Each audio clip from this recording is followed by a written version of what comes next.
everyone, welcome back to my channel. Today I'm very excited to share about my journey on how I made $1.4 million on Shopify with FilmNeverDie. On the ups and downs, and at the end I will tell you why I'm still broke even I can make $1.4 million a year. The journey will include being sacked from a top 4 big 4 accounting firm to starting my own business.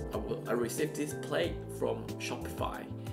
They sent me a token of appreciation how with FilmNeverDie we make 100,000 orders. So I just want to take this opportunity to thank Shopify and everyone with FilmNeverDie, past, present and future, and just to share a bit about my journey with FilmNeverDie, what I learned. Today we're going to do FilmNeverDie Uncensored. It's just an initiative to try to open up the brand and make it more vulnerable, be more on camera and talk about things that normally people don't talk about, and go behind the scene to tell you more about FilmNeverDie, how we grow a brand from 0 to $1.4 million a year, and all the ups and downs and everything we learn in between.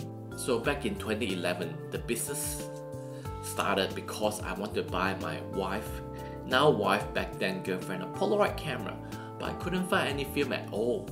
If you want to do a deep dive on that story, Kelly, our friend, did an amazing video and you can check the link below.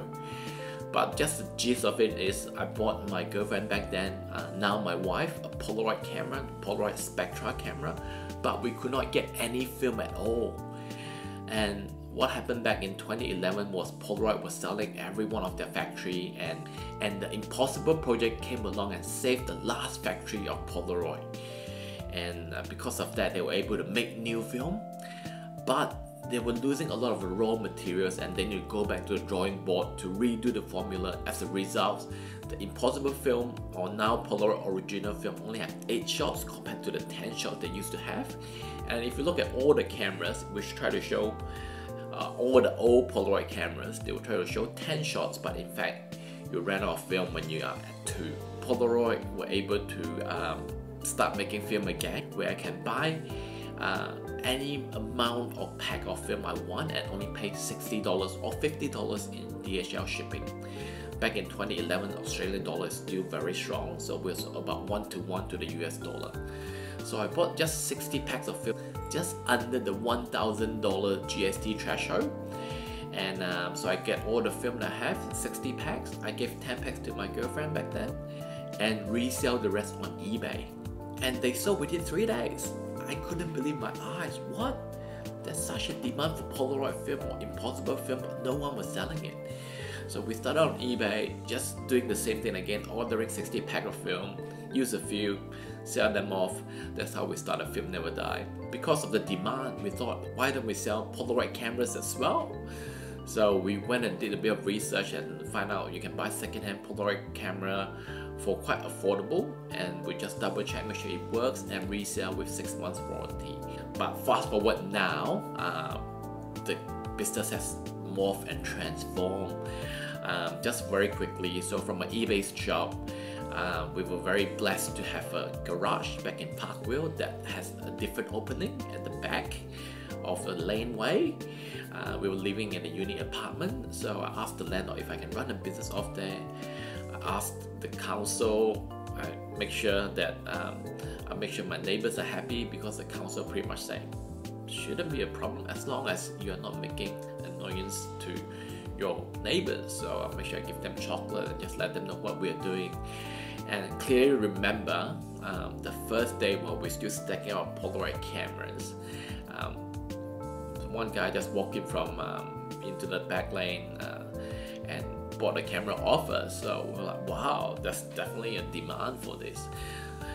So my interest of photography, or I should say interest of film photography, also grew from there, because I realized, look, there's this still amazing quality cameras made from nice metal and glass lens that can take amazing quality photos.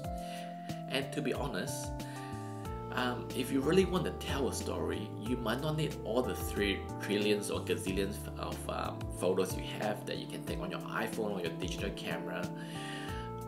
A beautiful story can be illustrated or portrayed within like 20-30 photos.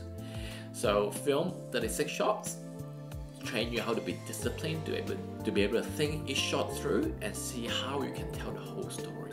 So FilmNeverDie was started as a side hustle while I was still working full-time for a Big 4 consulting firm in R&D tax. But I did not survive my probation. I would argue if ChatGPT was here, I'll probably still have my job, maybe looking at being a partner. But unfortunately, writing is not one of my core skills, and I naively thought that really good writers just write once and everything will be perfect. And later to realize even good writers write a few times, or I say write a few times and get them edited and proofed a few times before they have a really good work. So that's where I was lacking, and I was actually being let go by the Big 4 consulting firm. Basically, I remember that day taking a cab home with all my bags of stuff, because literally when they let you go, you pack your bags and go straight away. There's no more if or buts. So I packed my bag, grabbed my plastic bag, took a cab home, and I told the cab driver that was sacked. He even gave me a discount. Thank you, cab driver, if you're looking at this. So I grabbed my bag, walked into the house with my girlfriend.